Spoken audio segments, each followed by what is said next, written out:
Hello everyone, আজকে আমরা plane কেকের রেসিপি তৈরি করব। ফার্স্টে হচ্ছে আমি ড্রাই ইনগ্রিডিয়েন্টসগুলোকে আলাদা চেলে নেব। ফার্স্টে হচ্ছে আমি 1 কাপ ময়দা এবং 1 টেবিল চামচ 1 চা চামচ বেকিং পাউডার এবং 2 টেবিল স্পুন গুঁড়া দুধ। আপনারা প্লেন কেক পাউন্ড কেকে অবশ্যই গুঁড়া দুধটা ইউজ করবেন, এতে টেস্ট খুবই ভালো আসে।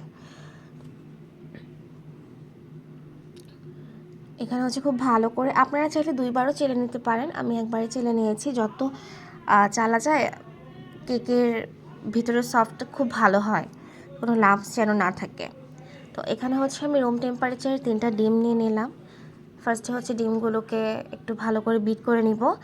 এই বিট করার মধ্যেই হচ্ছে আমি এখানে 1/2 কাপ পরিমাণ চিনি দিয়ে দিছি। চিনিটা দিয়ে আরও ভালো করে বিট করে নিব এবং এটার কালার চেঞ্জ হওয়া পর্যন্ত আমরা ওয়েট করব। একটা ফোমি ফোমি ভাব আসবে। এখানে আইসিং সুগার ইউজ করতে পারেন, জাস্ট চিনিটাকে আলাদা হচ্ছে গুঁড়ো করে ইউজ করতে পারেন। এটা খুব ভালো ইজিলি মিশে যায় আর কি। আর এভাবে দিলে একটু সময় লাগে। এভাবে হচ্ছে বিটাটা আপনারা ঘুরিয়ে ঘুরিয়ে বিট করে নেবেন, তাহলে খুব ভালো করে ব্লেন্ড হবে চিনিটা। তো এখানে দেখতেই পাচ্ছেন, এরপর হচ্ছে এরকম কালার চেঞ্জ হয়ে যাওয়ার পর ফোম ফোম হয়ে যাওয়ার পরে আমি এখানে 1/2 কাপ পরিমাণ তেল ইউজ করেছি। আমি এখানে হচ্ছে রাইস ব্র্যান অয়েলটা ইউজ করেছি, আপনারা কেউ সরষের তেল ভাববেন না। দেন হচ্ছে তেলটা দিয়ে খুব বেশিক্ষণ বিট করা যাবে না। তারপর হচ্ছে এখানে ড্রাই ইনগ্রিডিয়েন্টসগুলো আমি এখানে মিক্সড করে নেব।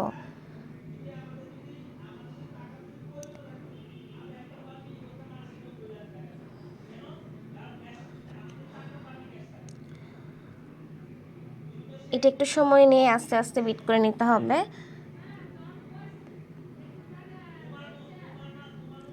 আর এইদিকে হচ্ছে আমি একটা গরম দুধ ইউজ করব কেকে।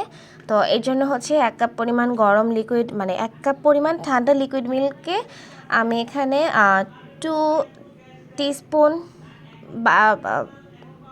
বাটার আর হচ্ছে 1 টিস্পুনের মতো ভ্যানিলা এসেন্স দিয়ে এটাকে জাল করে নিব।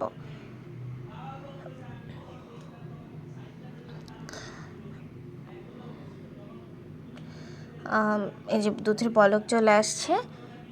এরপর হচ্ছে এটাকে হচ্ছে আমি ওই যে কেকের ব্যাটারে দিয়ে দিব। এতে করে কেকটা না আরও খুব ভালো সফট হবে।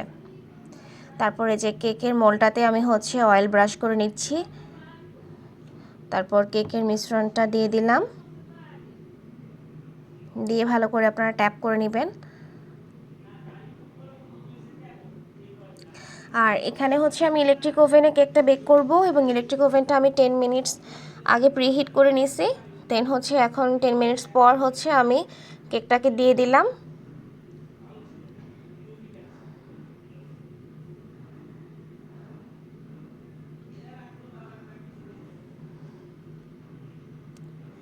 আমার কেকটা হতে 35 মিনিটস টাইম লেগেছে।